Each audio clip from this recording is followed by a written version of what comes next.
अल्लाहुम्मा सल्लि अला सय्यिदिना मौलाना मुहम्मदिन वजूदी वल करम व आलिहि व बारिक व सल्लिम सलातन व सलाम अलैका या रसूलल्लाह।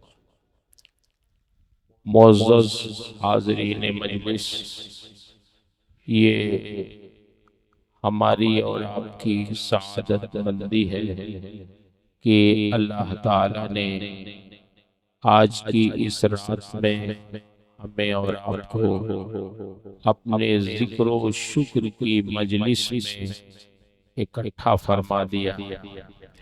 अल्लाह ताला इस मजलिस से खैर को कबूल फरमाए। इस मदरसे के सहन में जनाब अमीरुल्लाह खान साहब ने, उनके रोफ़ा ने ये मजलिस दीनी मुनाकिद की, यहाँ से उठने से पहले अल्लाह हम सबकी मग़फ़िरत फरमाए और जो कुछ भी हमारे उलमा ने शोरा ने बयान किया है अल्लाह उसे कबूल फरमाए, उस पर हम सबको अमल की तौफीक अता फरमाए। आमीन। मुअज़्ज़ज़ हज़रात,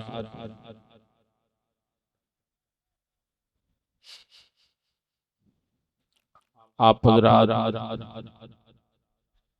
पढ़े लिखे लोग हैं, आपको समझाना आसान है। दुनियावी मिसालों से आपको समझाएं कि आप जिस दुनिया में रहते हैं, इस दुनिया की चीजों के वसूल ज़ाब्ते, मसलन जब आप कोई गाड़ी खरीदने किसी शोरूम में जाते हैं तो वो शोरूम वाले अपनी कंपनी की एक बुक भी आपको उसके साथ देते हैं। अगर महिंद्रा कंपनी की कोई गाड़ी आप खरीदें तो महिंद्रा की तरफ से एक बुक आपको लोग देंगे।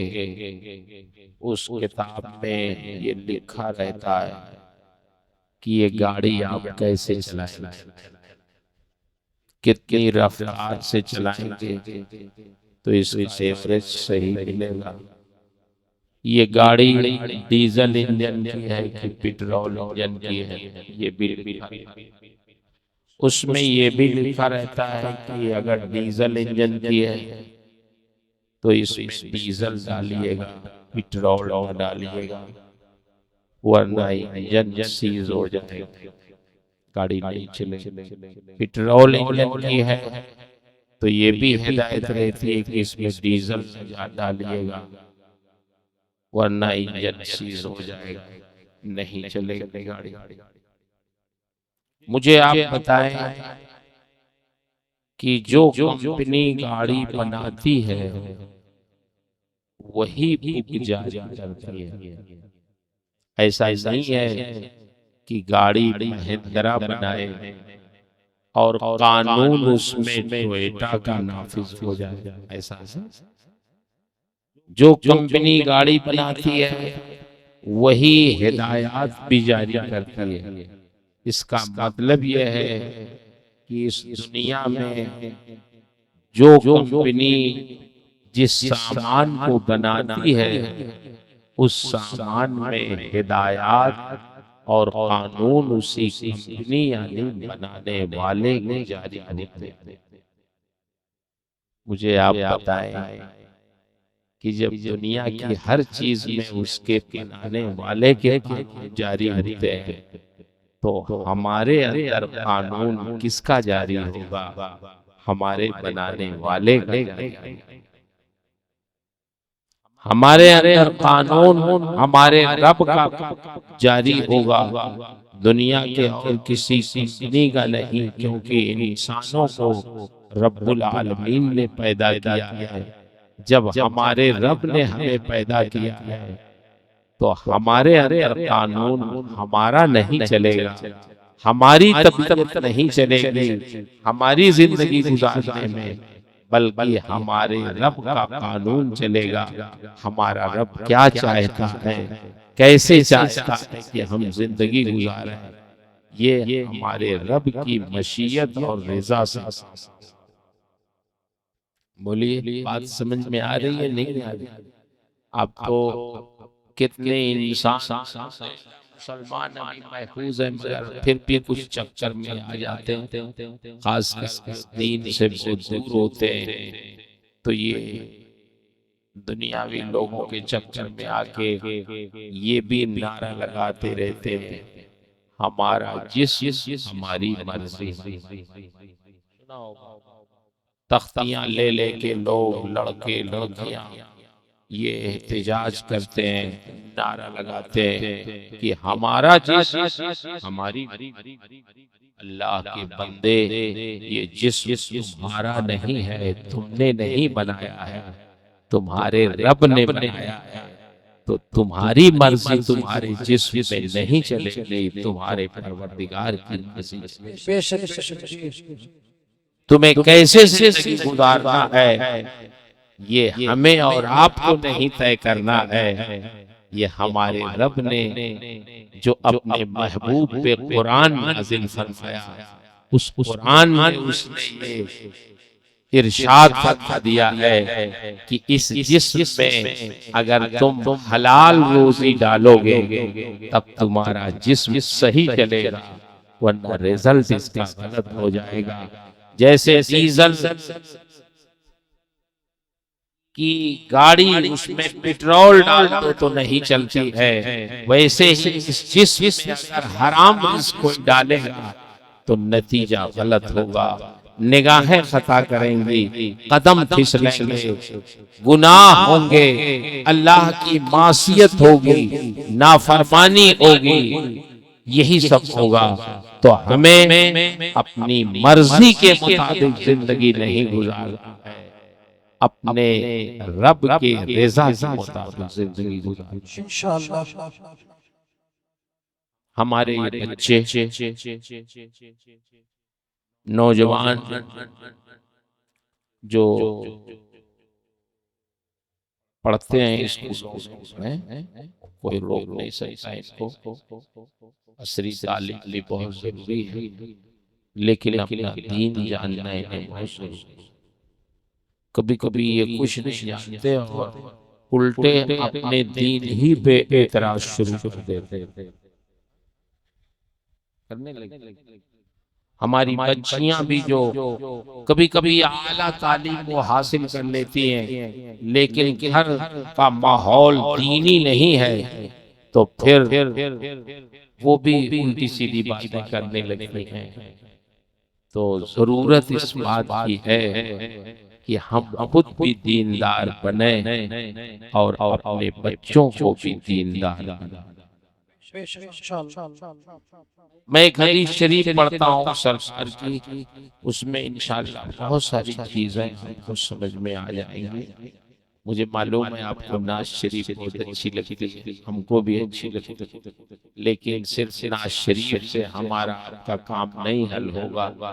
दीन की बातें भी सुनना और उस पर अमल करना जरूरी है। नबी करीम सल्लल्लाहु तआला अलैहि वसल्लम इसी मकसद के लिए दुनिया में तशरीफ लाए कि हमें बताएं कि हमें जिंदगी कैसे गुजारनी। आपकी तशरीफ आवरी का मकसद यही था कि हमें वो अच्छा इंसान बना दे, हमें खुदा तक वो पहुंचा दे, हमारा रिश्ता अपने रब से जोड़ दे। कभी कभी जब उन्हें समझाना होता, बात बहुत अहम होती, तो उसके कहने का अंदाज बदल दल। इरशाद फरमाते हैं, मैं याखुज़ु अन्नी हाउलाइल कलिमात फयअमलु बिहिन्ना औ युअल्लिमुहुन्ना मैं यअमलु बिहिन्ना सरकार ने इरशाद फरमाया सहाबा के दरमियान, मेरे सहाबा कौन है तुम में से जो मुझसे चंद बातें हासिल कर ले और उसको हासिल करके उस पर अमल करे और दूसरों को भी बताए कि जो उस पर अमल कर सके। कोई है तुम में से ऐसा जो मैं बताना चाहता हूँ वो सीख ले मुझसे और फिर उस पे अमल करे और दूसरों को भी बताए ताकि दूसरे से उस पे अमल करें। हजरत अबू हुरैरा रज़ियल्लाहु ताला अन्हु सबसे सहाबी, उन्होंने अर्ज किया, वही इस हदीस के रावी हैं, फरमाते हैं फकुल्तु अना या रसूल अल्लाह, मैंने अर्ज किया हुजूर मैं उन बातों को सीखूंगा जो आप सिखाना चाहते हैं, आप बताएं तो वो बातें हैं क्या, मैं उसको सीखूंगा, उस पे अमल करूंगा, दूसरों को भी मैं उसको बताऊंगा ताकि लोग भी उस पे अमल करें। आप इरशाद फरमाएं वो बातें क्या आप फरमाना चाहते हैं।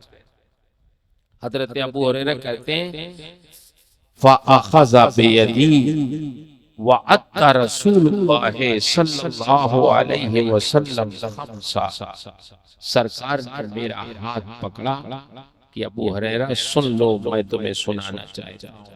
वअत्ता खम्सा, अल्लाह के रसूल ने 5 बातें शुमार कराई कि अबू हुरैरा इन 5 बातों को तुम मुझसे सीख लो। क्या 5 बातें सरकार ने सिखाई? वही 5 बातें मैं आपको बताना चाहता हूँ। अगर इस पे भी हम अमल कर लें तो हमारी जिंदगी का अक्सर हिस्सा इंशाअल्लाह ठीक हो सकता है। सरकार के इरशादात ऐसे होते थे कि बातें तो मुख्तसर लेकिन अमल करें अगर हम और आप तो जिंदगी कामयाब हो जाए।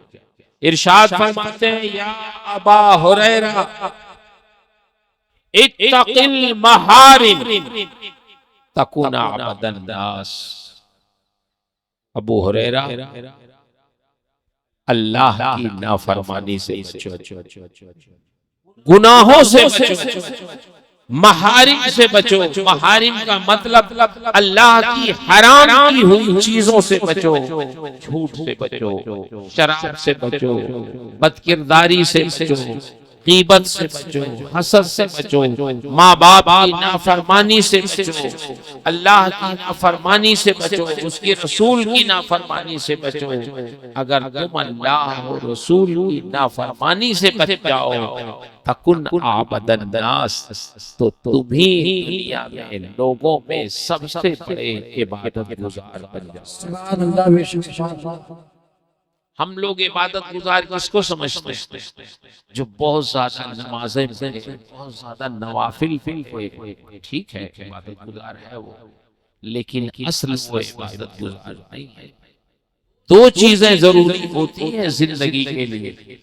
मसलन मैं समझाऊं, अगर कोई अल्लाह महफूज रखे शुगर की बीमारी हो जाती है तो जब डॉक्टर के पास आप जाते हैं तो डॉक्टर जानते हैं, आजकल तो उन्होंने अपने लेटर पे भी छपा दिया क्या चीजें खा सकते हैं, क्या चीजें नहीं खा सकते, उसकी तस्वीर भी छाप, हाँ, ताकि कोई गलती ना हो। जानते हैं तो डॉक्टर साहब कहते हैं ये दवा हमने लिखी है, ये खाइए और ये परहेज दिया है, परहेज इन चीजों को मत खाइएगा, आलू न खाइए, शक्कर न खाइए, चावल न खाइए, न खाइए, सब बता देते। अगर आप गए फिर दोबारा शुगर आपकी कंट्रोल में नहीं है तो डॉक्टर साहब कहेंगे लगता है आपने दवा नहीं खाई या परहेज नहीं किया या दोनों नहीं किया, वरना अगर आप दवा खाते परहेज करते तो शुगर आपकी कंट्रोल में हो जाती। इसका मतलब ये हुआ सेहतमंद रहने के लिए 2 चीजें जरूरी हैं, दवा भी खाना जरूरी है और नुकसानदेह चीजों से बचना भी जरूरी है, तब हमारा जिस्म सेहतमंद रहता है। ऐसे हमारा ईमान सेहतमंद कब रहता है, जब एक तरफ हम अल्लाह की इबादत भी करें और दूसरी तरफ गुनाहों से भी बचें, तब हमारा ईमान सेहतमंद होगा।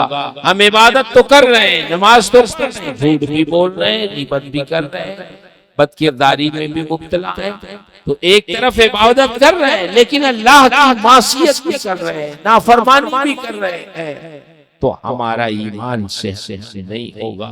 इबादत गुजार हम कब कब कहलाए जाएंगे।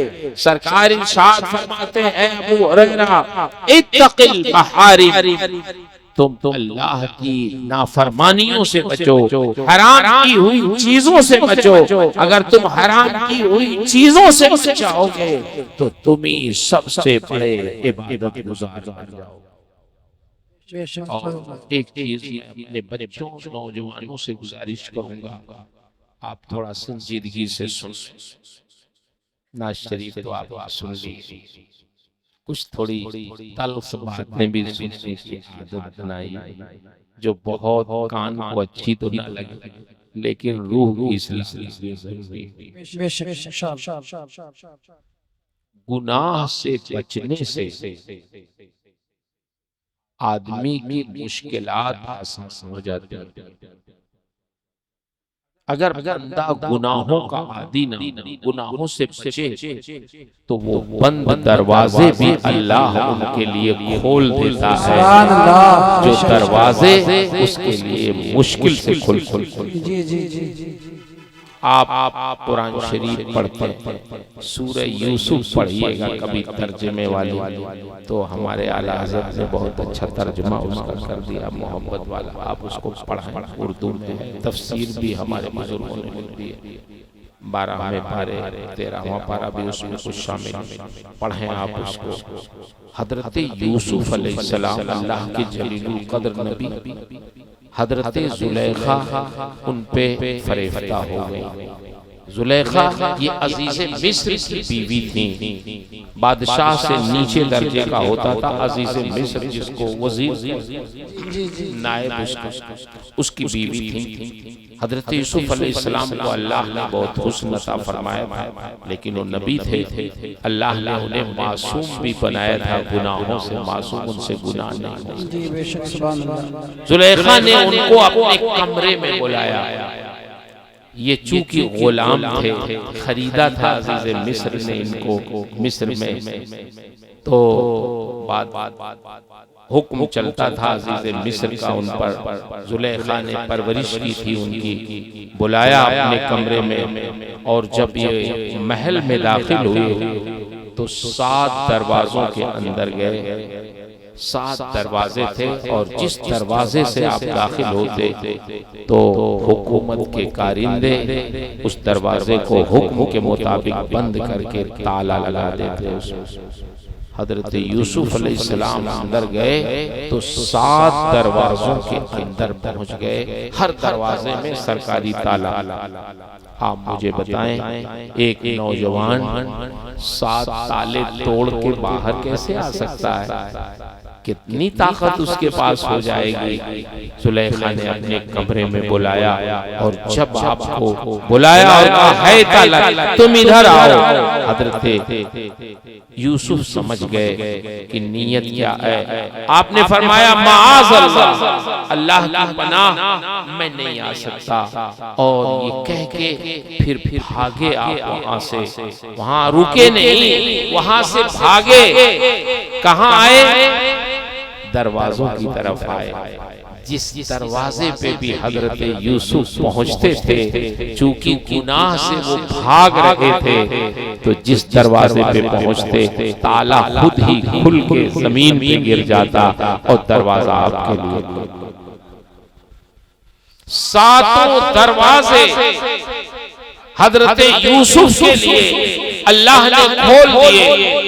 हजरत यूसुफ पाक दामनी के साथ बाहर आ गए। अल्लाह का वादा सच्चा हुआ, वह हुआ यतवल्ला सालिहीन, कि अल्लाह नेकों की मदद फरमाता है। जब बंदा नेक बनना चाहता है, गुनाहों से बचना चाहता है, तो अल्लाह ताला उसके लिए बंद दरवाजे भी खोल देता है, ताले लगे हुए दरवाजे भी उसके लिए खोल देता है और मुश्किलात उसकी आसान फरमाता है।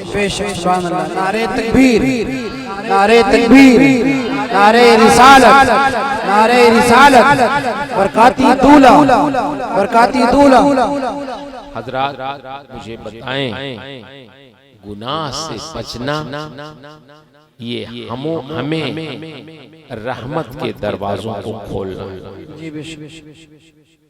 तो मैं अपने बच्चों से भी अर्ज करूंगा, नौजवानों से खासकर, कि अब माहौल बहुत आज़ादा ना हो गया, ये मोबाइल सबके पास है, गुनाहों के रास्ते बहुत आम हो गए हैं, तो आपको बहुत एहतियात की जरूरत है। बचिए गुनाहों से। अल्लाह ताला इरशाद फरमाता है, अगर आप गुनाहों से बच जाओ, वमन यत्तक़िल्लाह यजअल लहू मखरजा व यरज़ुक़हु मिन हैसु ला यहतसिब। जो गुनाहों से बच जाता है अल्लाह के खौफ से, तो अल्लाह उसके लिए आसानियां पैदा फरमा देता है और रोजी वहां से अता फरमाता है जहां से बंदे को वहमो गुमान भी नहीं होता। तो पहली चीज तो सरकार ने क्या बताई हजरत अबू हुरैरा को, इत्तक़िल मआरी, गुनाहों से बचो। और दूसरी चीज क्या इरशाद फरमाई,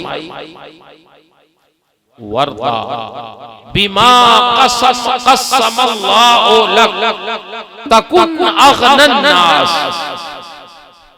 अबू हुरैरा,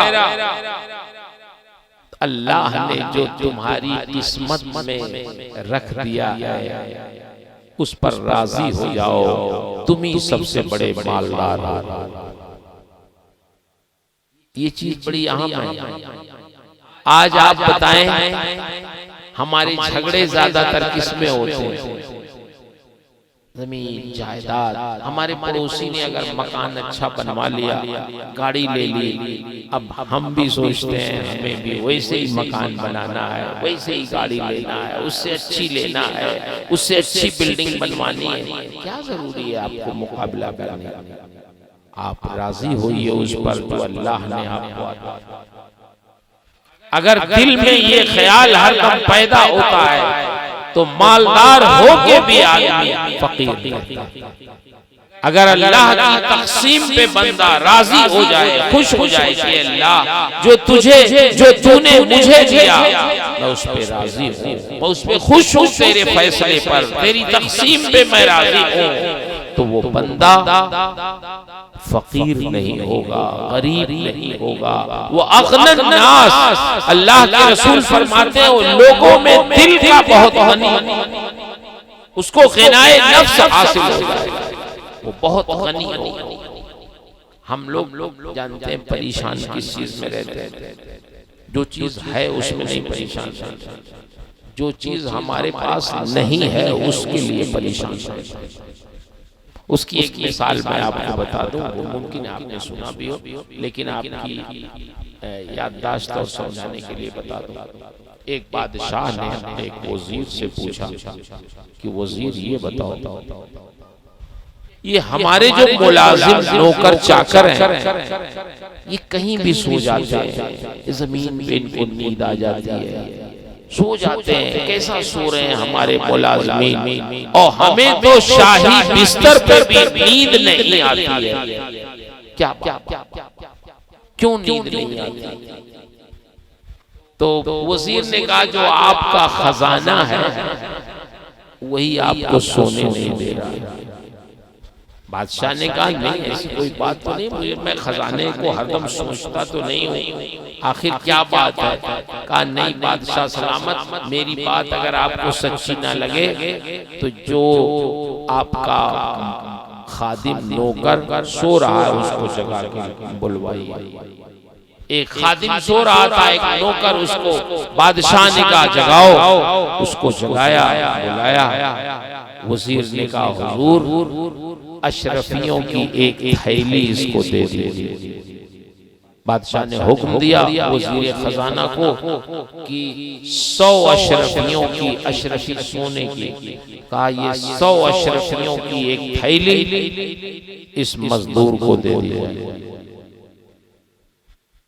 जब 100 अशरफियों की थैली हुकूमत के खजाने से आई तो वजीर ने पहले अपने हाथ में लिया और चुपके से एक अशरफी उसमें से निकाल के अपनी जेब में रख लिया और 99 अशरफियों की थैली, ये कह के कि ये 100 अशरफियों की थैली है, बादशाह ने तुम्हें इनाम में दिया है, ले जाओ अपने घर इसी वक्त जाओ और घर वालों को दो, खुश हो जाएं घर वाले तुम्हारे, तुम भी खाना घर वालों को खिलाना, जब खत्म हो जाए तो बादशाह के पास आना, बताना कि खत्म हो।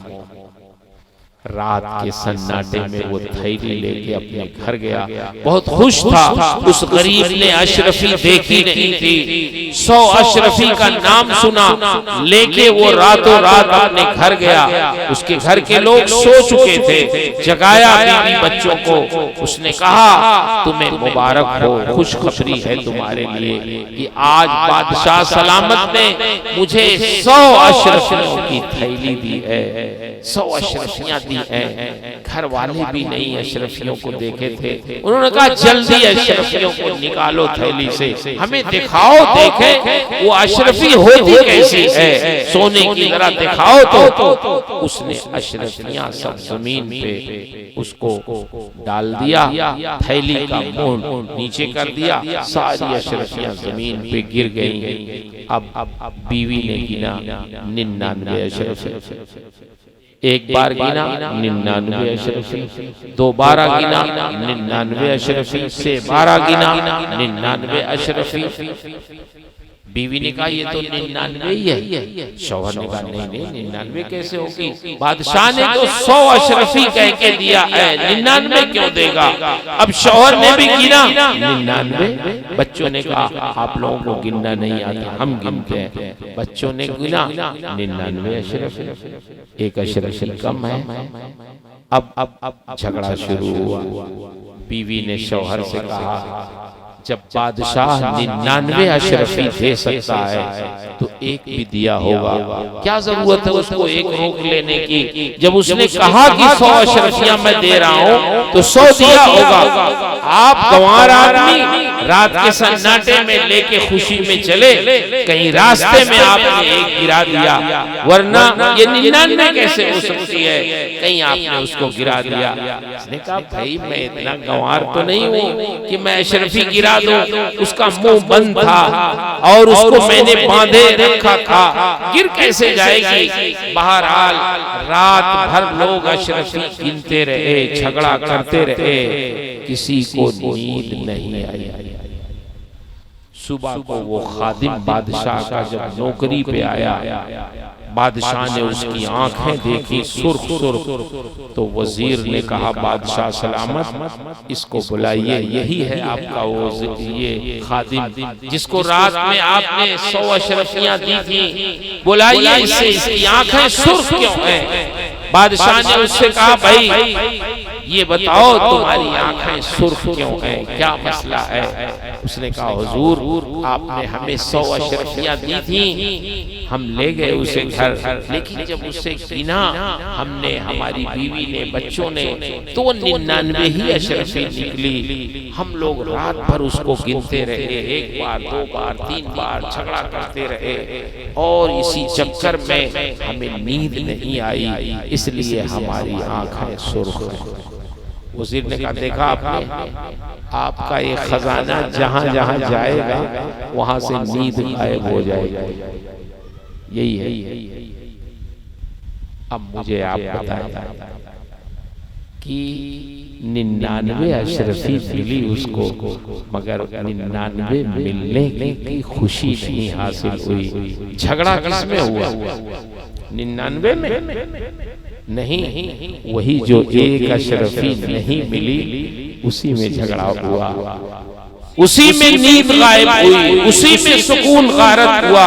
इसका मतलब ये हुआ कि अल्लाह की नेमतें जो हम पाते हैं हम उस पे खुश नहीं होते हैं। फिक्र हमारी उन नेमतों में रहती है जो हमें मिली नहीं है कि वो क्यों नहीं मिली, क्या बेशक सुभान अल्लाह। हमारा सुकून जो गारत होता है, टेंशन होता है, ब्लड प्रेशर हमारा हाई हो जाता है, ये सब उन्हीं चीजों में होता है जो चीजें हमें मिली नहीं है। कब मिलेंगी, कैसे मिलेंगी, कहाँ चली गई, क्या तरीका अपनाना चाहिए, इस टेंशन में हमारा ब्लड प्रेशर हाई होता है। काश अगर हम उन नेमतों पर जो अल्लाह ने हमें दिया है उस पे खुश हो जाए, राजी हो जाए। तो हमारे नबी यही तो इरशाद फरमाते हैं, अबू हुरैरा वर्दा बिमा क़स्समल्लाहु लक तकुन अग़नन नास। अबू हुरैरा, अल्लाह ने जो तुम्हें नेमतें अता फरमाई है उस पे तुम खुश हो जाओ, राजी हो जाओ कि ये परवरदिगार जो तूने मुझे दिया है ये बहुत है मेरे लिए शायद यही बेहतर था जितना मिला है, तुम खुश हो जाओ। तो तकुन अग़नन नास, तो लोगों में तुम ही सबसे बड़े गनी हो जाओ। बेशक सुभान अल्लाह। यही हिनाए नफ्स। तो हमें अल्लाह की दी हुई नेमतों पर खुश रहना चाहिए, राजी रहना चाहिए कि जो हमें मिला है वो नेमतें बहुत अहम हैं। हम उन चीजों में ज्यादा परेशान रहते हैं जो हमारे पास है नहीं, वो हासिल कैसे होगी, उसके लिए तरीका क्या अपनाना है, उसी फिक्र में हमें नींद आती है, ना हमें सुकून में असर होता है, हमारा सुकून और इत्मीनान सब गायब हो जाएगा। बोलिए, बात सही है? जी जी जी। शेख सादी एक बहुत बड़े शायर भी हैं, अदीब भी थे, सूफी भी थे। वो कहते हैं कि मैं एक बार मस्जिद जा रहा था तो मेरे पैर में जूता नहीं था, तो मैं सोचने लगा बताओ सादी तुम दुनिया में घूमते हो, तुम्हारे पास जूता नहीं, इतने गए गुजरे तुम हो गए हो। कहा जब मस्जिद के करीब पहुंचा तो देखा एक शख्स आ रहा था, अपने लाठी को टेक लगाते हुए, उसके पैर ही नहीं थे। तो मैं सोचने लगा, ए अल्लाह, मैं तो जूते के बारे में परेशान था, इसके तो पैर ही नहीं है। ये तो सोचता होगा काश मुझे पैर मिल जाते, तो चाहे जिंदगी में जूते मिलते ना मिलते, पैर तो सही और सालिम रहते। हमें पैर मिले तो हमें इस पर शुक्र नहीं अदा हो रहा है, हम ये सोच रहे हैं जूते क्यों नहीं मिले हैं। तो अल्लाह की जो नेमतें हमें मिली है, अगर हम उस पर राजी हो जाएं, खुश रहें कि अल्लाह तेरी ये नेमतें बड़ी अजीम हैं, हम इस पे शुक्र अदा करते हैं, खुश हैं, तो समझ लो ये दिल गनी और मालदार हो जाएगा। कभी कभी हम लोग गौर नहीं करते अल्लाह की नेमतों पर। सही बात, देखो आपसे हमें शिकायत है, हम मौलवी आदमी पढ़ाते रहते हैं, तफसीर पढ़ाते हैं, हदीस पढ़ाते हैं, कभी कभी तवज्जो नहीं हो पाती। हमारे आबादी में एक साहब वो कुछ दिनों तक नजर नहीं आए, मिलने जुलने वाले आदमी थे। तो जब मिले हमने कहा आप नजर नहीं आए, क्या बात है, कहीं गए थे आप? उन्होंने कहा मौलाना साहब आपको मालूम नहीं हुआ? अरे हमने कहा भाई हम तो घर कमाते हैं, मुबारकपुर रहते हैं, पता नहीं चल पाया। कहने लगे हुआ ये आपको नहीं मालूम, शायद मैं बता दूं कि मैं मोटरसाइकिल चला रहा था रोड पे, और अजीब इत्तेफाक की मेरी दोनों पलकें गिर गईं, तो आंख बंद हो गई, उठ ही नहीं रही, और मैं अपनी मोटरसाइकिल लेके गड्ढे में चला गया रोड के किनारे, और ये मेरा घुटना उठना सब फूट गया। 12 लोगों ने मुझे उठाया, लेके घर लाए। अब ये मेरी पलकें उठती नहीं थी, तो मुझे दोनों हाथ से उठा के आंख खोल के देखना पड़ा। तो डॉक्टर के वहां मैं गया, डॉक्टर ने कहा यहाँ इलाज, 21 साल पहले की बात है, अब तो उसका इलाज लखनऊ वगैरह में हो रहा। तो डॉक्टर ने बताया कि मुंबई चले जाइए या दिल्ली, वहीं इलाज होगा। तो मैं मुंबई चला गया, मेरे रिश्तेदार थे कुछ, तो 10-10 हज़ार का इंजेक्शन डॉक्टर ने मेरी पलकों में लगाया और कहा कि ये सिर्फ 3 महीने तक काम करेगा, फिर आना पड़ेगा 3 महीने के बाद। तो मेरी अब पलकें उठ रही हैं, गिर रही हैं। आप यकीन माने, मैंने भी कभी नहीं सोचा था कि अल्लाह ये पलकें जो हमारी खुद से उठती और गिरती हैं, ये भी तेरी बहुत अजीम नेमत। बेशक सुभान अल्लाह। जी जी जब उनकी बात मैंने सुनी तो मैं सोचने लगा, या अल्लाह, हमने तो आज तक सोचा भी नहीं था कि ये हमारी पलकें खुद से गिरती हैं, खुद से उड़ जाती हैं, तो हम इसकी अहमियत नहीं समझते। अब इनके बताने से समझ में आता है कि अगर ये पलकें गिर जाएं, ना उठाएं, तो फिर हम और कोई काम ही ना कर सकें। अपना हाथ बस पलकों पे रख के उठा के देखें इधर उधर, और तो कोई काम ही नहीं।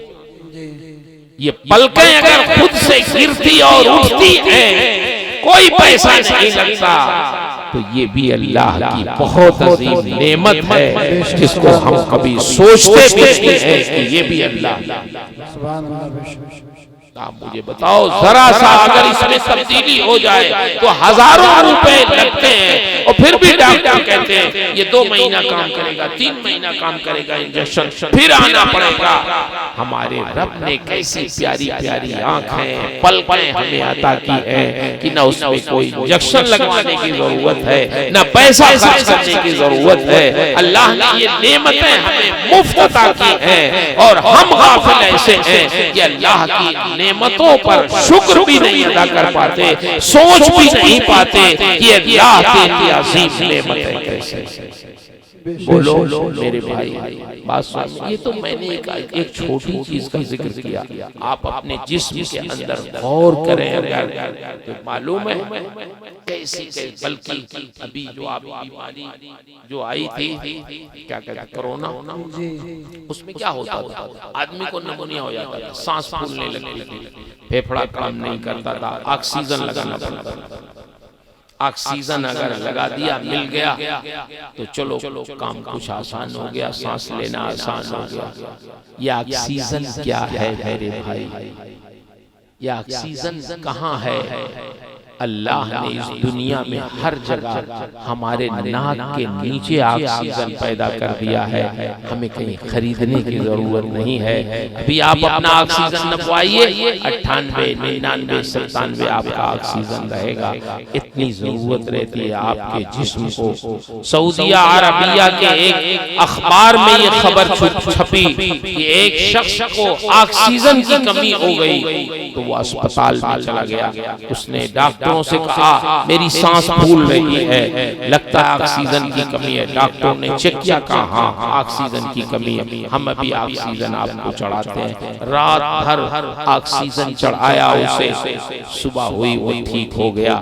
डॉक्टरों ने कहा आप ठीक हो गए, आपको ऑक्सीजन की कमी थी, अब आप खुश खुश घर जाएं। जब वो जाने लगा आदमी, तो डॉक्टरों ने अपनी बिल उसे थमा दिया और कहा ये हमारी बिल आप अदा करते जाएं। उसमें 600 रियाल की बिल थी। उसने कहा ये 600 रियाल किसकी बिल है? कहा जो रात भर ऑक्सीजन आपको चढ़ाया इसकी बिल है। तो वो आदमी रोने लगा। डॉक्टरों ने समझा शायद ये गरीब आदमी है, इसके पास पैसे नहीं हैं, इसलिए रो रहा है।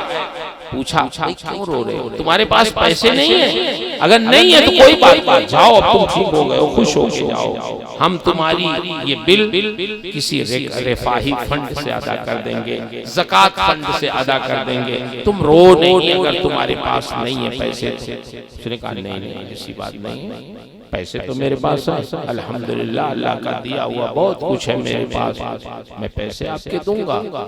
आप फिर क्यों रो रहे हो?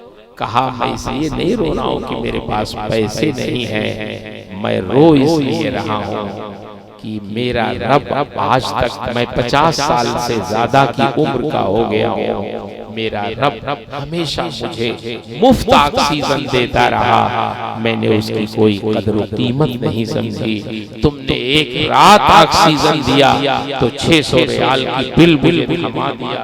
अगर मुझे जिंदगी भर ये ऑक्सीजन खरीद के जिंदा रहना होता तब तो मेरी सारी जायदाद बिक जाती।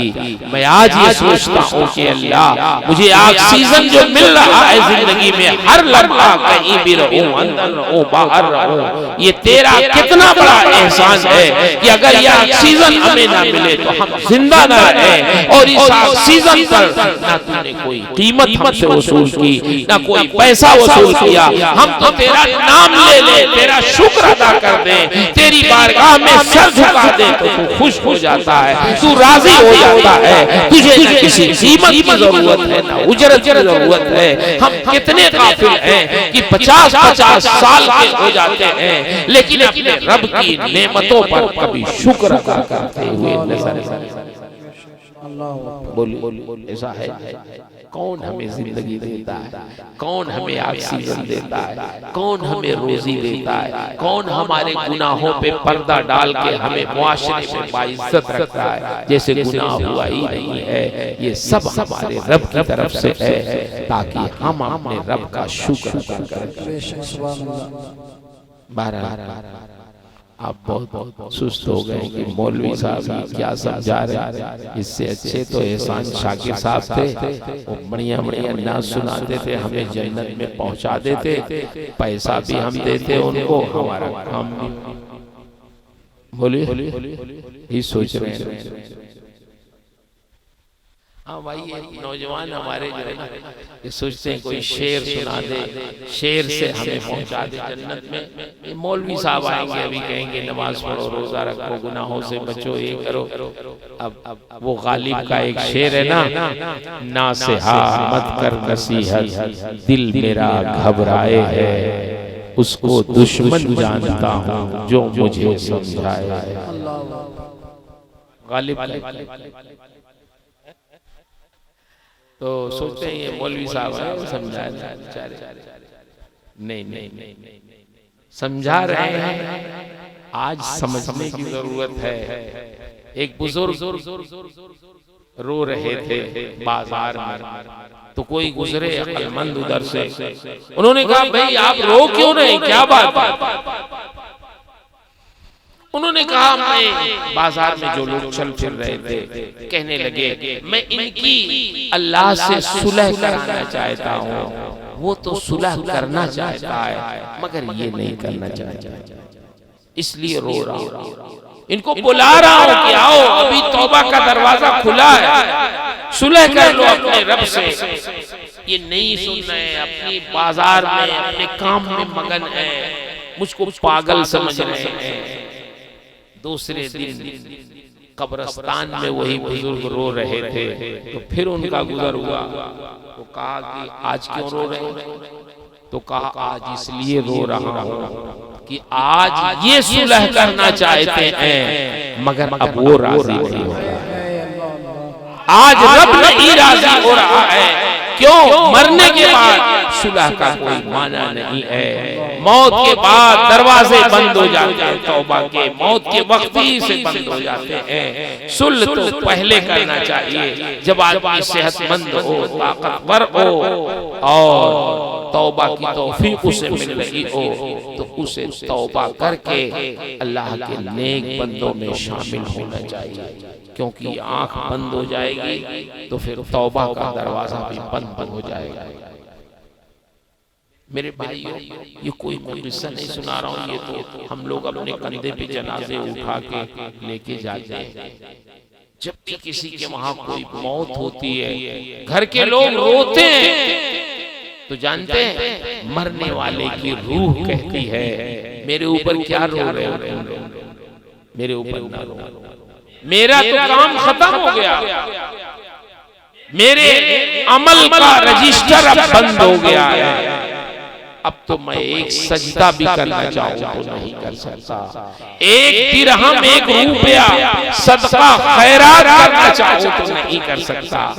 अब मेरा वक्त खत्म हो गया, एक दिन रोजा रखना चाहता नहीं रख सकता, अब मेरे ऊपर न रो, तुम अपने ऊपर रो, गौर करो, अभी तुम्हारे पास टाइम है, वक्त है, मौका है, तुम सजदा कर सकते हो, तुम तौबा कर सकते हो, तुम नमाज पढ़ सकते हो, तुम्हारे पास दौलत है तो सदका खैरात कर सकते हो, रोजे रख सकते हो, माँ बाप की खिदमत करके जन्नत बना सकते हो, तुम्हारे पास टाइम है, अभी तुम सुधर जाओ, होशियार हो जाओ, हमारी तरह ना हो जाना कि जब तुम हमारी मंजिल में आओगे तो कुछ नहीं कर सकते हो, अभी तुम्हारे पास टाइम है, तुम और ये हर मरने वाले की रूह अपने घर वालों से, रोने वालों से कहती है कि तुम अभी तुम्हारे पास टाइम है, तुम कर लो।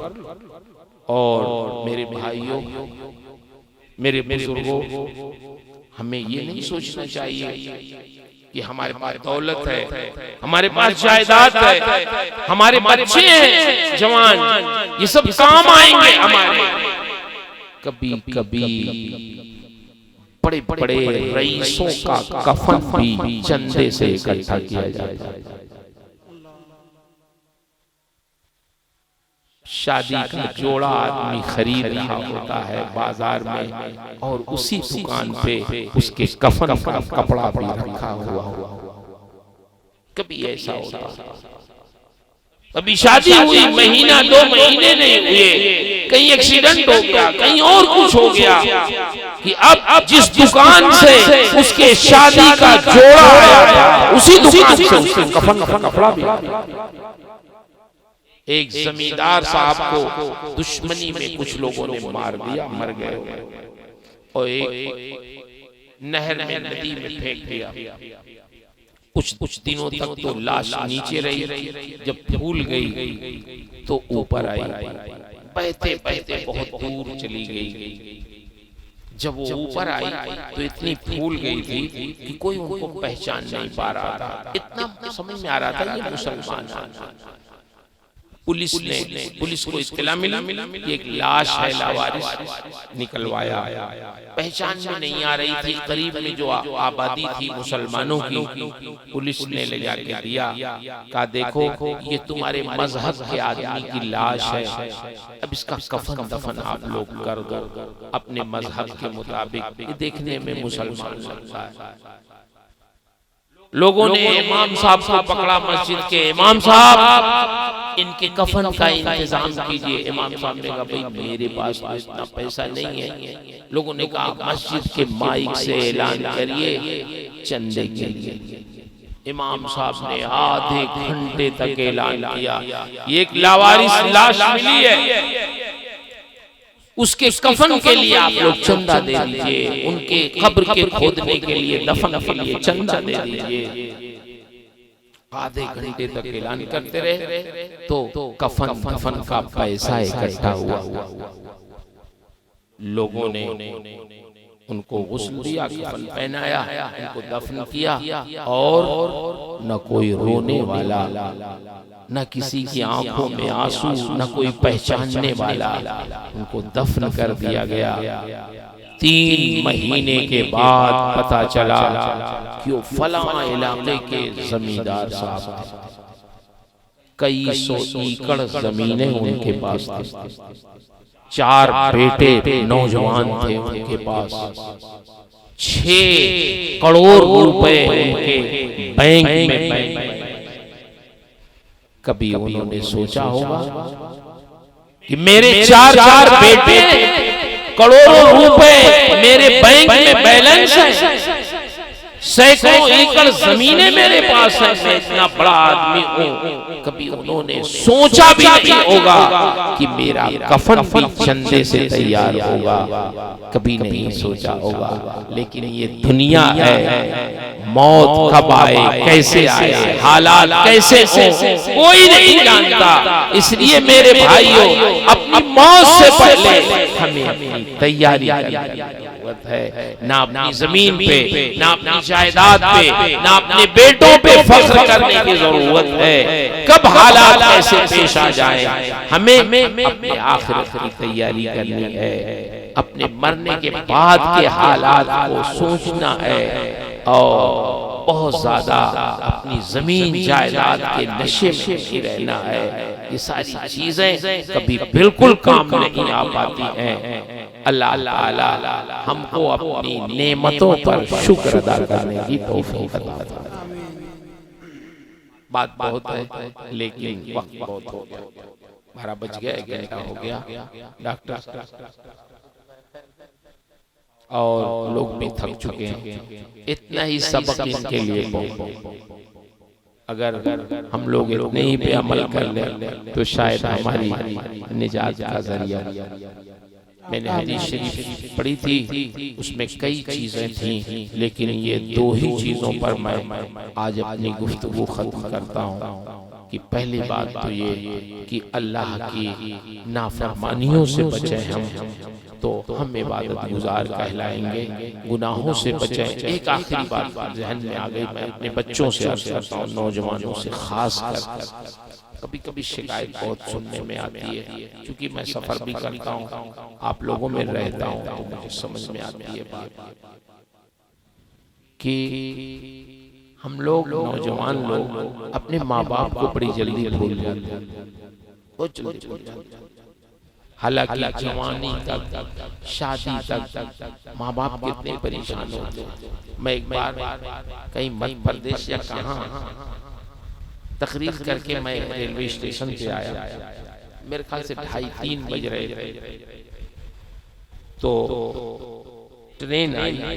मैं जब चढ़ा अपने डब्बे में तो जब अंधेरा था, मैंने जलाया, देखा सीट कहाँ है मेरी, वो पर्दे लगे थे उसमें, एसी में।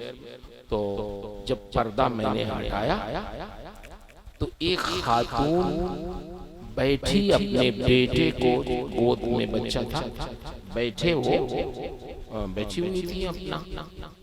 तो 2:30-3 बजे रात का वक्त था। मैं जब अंदर दाखिल हुआ और लोग सो रहे थे, बेचारी बेटी में क्या बात है, आप क्यों बैठी हुई हैं, कोई तकलीफ है?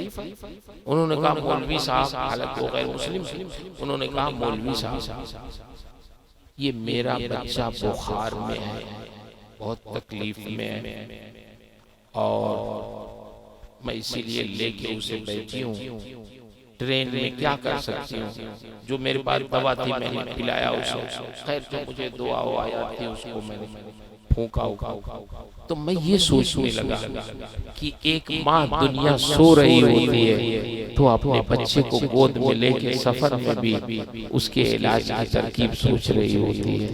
तब कहीं जाके बच्चे, हम लोग फिर जवान होते हैं। कितनी मेहनतों से हमारी माएं, हमारे बाप कमा के खून पसीना एक करके बाहर रह के, और हमारी माएं घर में रह के दूध पिला के परेशानियां उठा के हमारी परवरिश करती हैं, तालीम और तरबियत का इंतजाम करते हैं। ये हमारी शादी ब्याह में ये हमारे माँ बाप मकरूज हो जाते हैं, कर्जदार हो जाते हैं।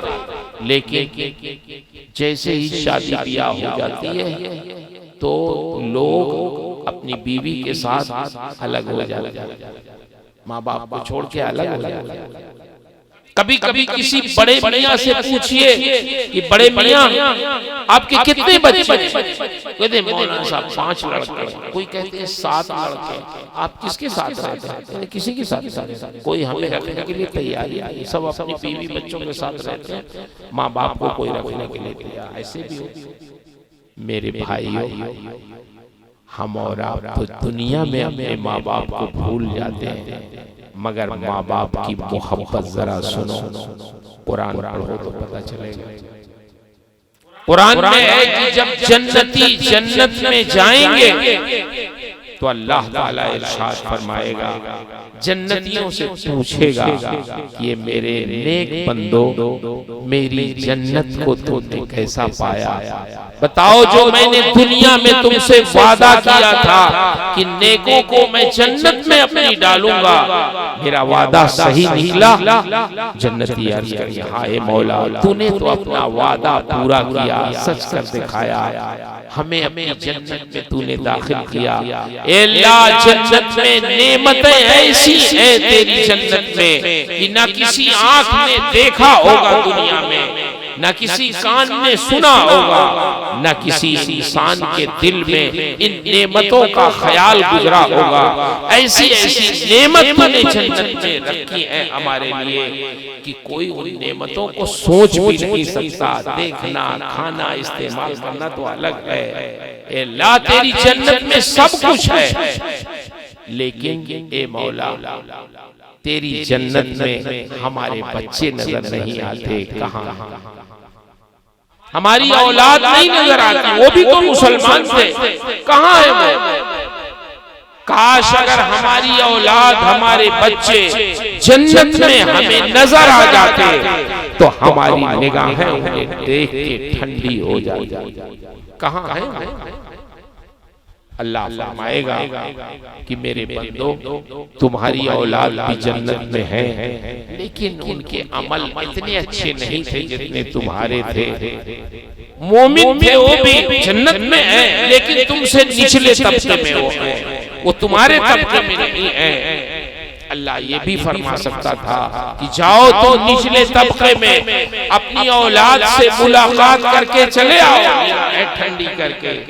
लेकिन मेरे भाइयों, जन्नत में जब अल्लाह किसी को बुलंद मंजिल अता फरमा देगा तो फिर उसको नीचे नहीं भेजेगा। इरशाद फरमाएगा रब्बुल आलमीन, वअल्हक़ना बिहिम ज़ुर्रियतहुम। कुरान में इरशाद है, अल्लाह फरमाएगा, ए मेरे जन्नती बंदो, हम तुम्हारी मोहब्बत में तुम्हारी औलाद को भी तुम्हारे तबके में पहुंचा देते हैं, ताकि वो तुम्हारे साथ रहे और तुम्हारी निगाहें उन्हें देखकर ठंडी हो।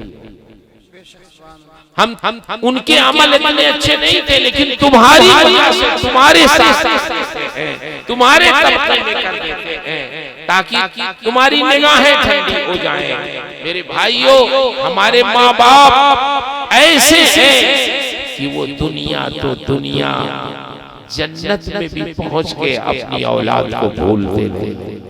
जन्नत की नेमतें पाके भी वो नहीं भूलते हैं, अपनी औलाद को याद करके। काश औलाद को भी ये तौफीक मिल जाती कि दुनिया में अपने माँ बाप को याद करते, उनके एहसानात को याद करते, उनकी खिदमत करते, उनकी खिदमत करके अपनी निगाहों को ठंडी करते, जैसे माँ बाप अपनी औलाद से मोहब्बत करते हैं। काश औलाद अपनी माँ बाप से भी मोहब्बत करती तो उनकी दुनिया आखिरत रोशन हो जाती।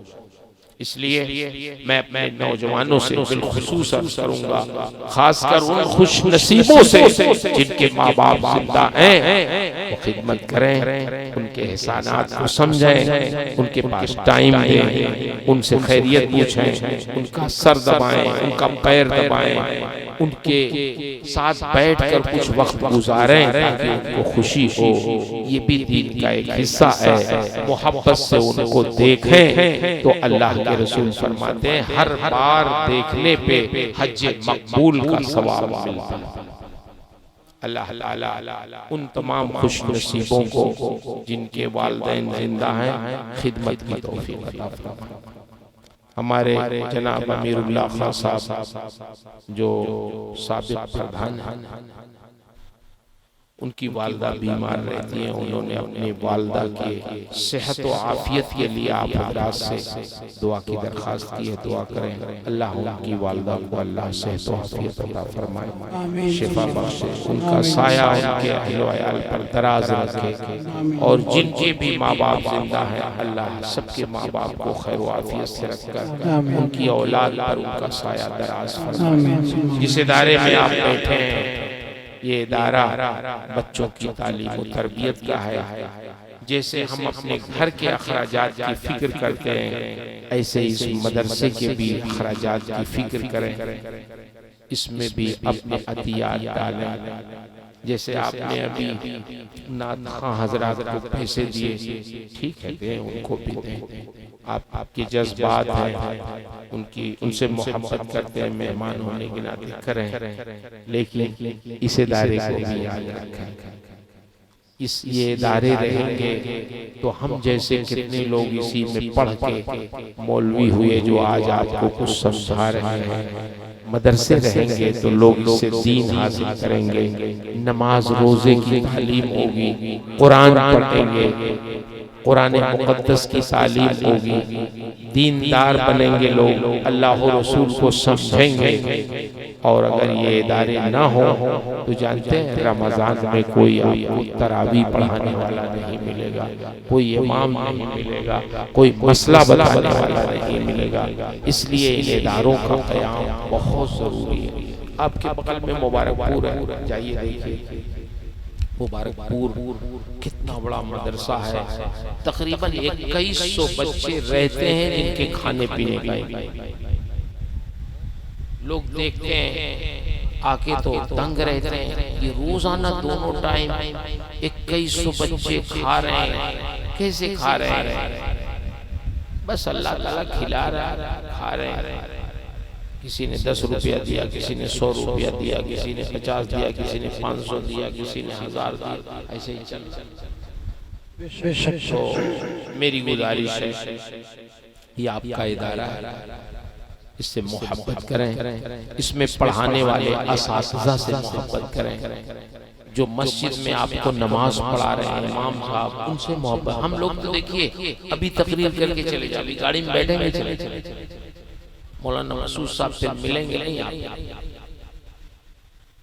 मगर कोई बच्चा बीमार होगा, किसी का इंतकाल होगा, जनाजा पढ़ाना होगा, किसी की शादी होगी, निकाह पढ़ाना होगा, किसी के इसाले सवाब में जाके कुरान खानी करनी होगी, कौन काम आएगा आपके? मौलाना मसूद साहब काम आएगा? नहीं, इमाम मदरसे में पढ़ाने वाले मौलाना साहब काम आएगा। तो जो आपके मदरसे में पढ़ा रहे हैं, जो आपकी मस्जिद में इमाम है, ये 24 घंटे आपको सर्विस देते हैं, इनकी इज्जत कीजिए, इनसे मोहब्बत कीजिए, इनकी ज़रूरियात का ख्याल रखिए। इंशाअल्लाह आपके बच्चों की तालीम और तरबियत भी होती रहेगी और इन मेहमान रसूल की खिदमत भी होती रहेगी इंशाअल्लाह। और जैसा आप प्लान बनाएंगे तो इंशाअल्लाह अल्लाह उसकी तौफीक भी दे देगा। जैसे शोरा को आप नवाजते हैं, उससे कहीं ज्यादा इन मदरसों में पढ़ाने वालों की इज्जत। अल्लाह ताला आप में मोहब्बतें बाकी रखें, लड़ाई भिड़ाई ज्यादा न करिएगा, मोहब्बत से रहिएगा। देहात के लोग लड़ते बहुत हैं, कभी कभी छोटी छोटी बातों पे कई खानदान आपस में टकरा जाते हैं कि हम किसी से कम नहीं। अगर कोई किसी को माफ कर दे तो माफ करने वाला कमजोर नहीं होता, माफ करने वाला ताकतवर होता है। माफ करना हमारे नबी की सुन्नत है, हमारे रब की सुन्नत है। इसलिए कभी ताकत होने के बावजूद, कुव्वत होने के बावजूद, बदला लेने की कुव्वत होने के बावजूद भी आप माफ कर दीजिए। जीने का यही रास्ता है। अल्लाह ने जो जिंदगी दी है ये लड़ने भिड़ने के लिए नहीं बल्कि मोहब्बत के लिए दी है। अपने माँ बाप से मोहब्बत कीजिए, अपने उस्ताद से मोहब्बत कीजिए, अपने पड़ोसियों से मोहब्बत कीजिए, मुसलमानों से मोहब्बत कीजिए। इसी मोहब्बत के लिए अल्लाह ने हमें और आपको पैदा किया है। नफरतें नहीं, मोहब्बतें बढ़ाइए। इंशाअल्लाह अल्लाह रास्ते पैदा फरमा देगा। मैं फिर एक बार आप लोगों का बहुत शुक्रगुजार हूँ कि आप बैठे रहे, इतनी खुश बातें भी आपने सुन ली। अल्लाह आपको जज़ाए खैर अता फरमाए, हमारे डॉक्टर साहब की उम्र में, सेहत में बरकतें अता फरमाए। ये अपनी आलालत के बावजूद और घुटनों में तकलीफ के बावजूद भी ये इतनी देर तक बैठे रहे।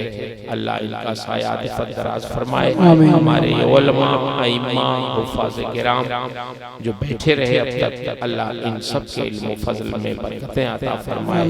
हमारे तमाम सामीन, मोमिनीन और मोमिनात जितने लोग भी बैठे हैं, सुन रहे हैं, यहाँ से उठने से पहले अल्लाह हम सबकी मग़फ़िरत फरमा दे।